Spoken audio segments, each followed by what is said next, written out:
Korean भाषामा चाहिँ total 40 वटा वर्ण रहेका छन्। के रे यो जसमध्ये तपाईको व्यञ्जन वर्ण अनि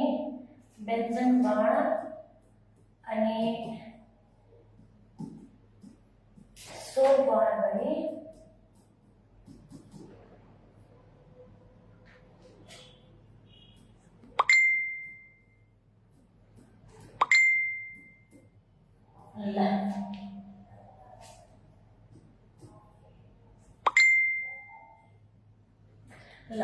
फर्स्ट कलमा हामीले जानुपर्ने कुराहरू है, जस्तो कि के रे हाम्रो नेपालीमा कखहरू के रे मात्र व्यञ्जन वर्ण कतिवटा हुन्छ 36 वटा है, 36। नेपालीमा हुन्छ भने चाहिँ हाम्रो कोरियनमा टोटल अ र क गरी हाम्रो टोटल के रे यो वर्णहरू चाहिँ 40 वटा हुने भएको छ है।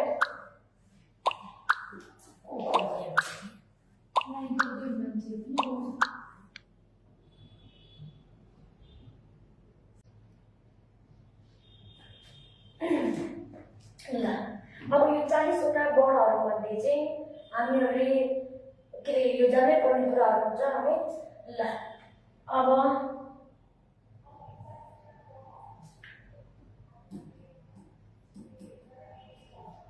व्यञ्जन वर्ण भनेको कन्सोनेन्ट साउन्ड है, कन्सोनेन्ट साउन्ड।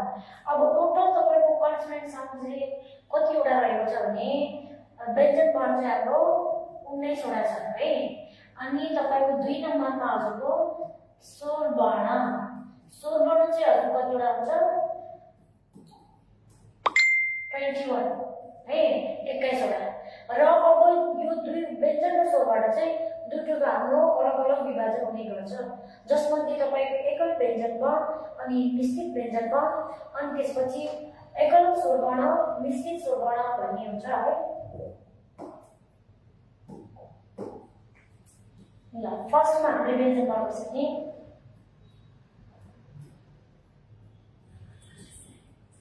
एकल व्यञ्जन वर्ण। एकल व्यञ्जन वर्ण चाहिँ हजुरको कतिवटा छ 14 वटा। अनि त्यसपछि मिश्रित व्यञ्जन वर्ण 5 वटा टोटल है। अनि के रे यो व्यञ्जन भनेको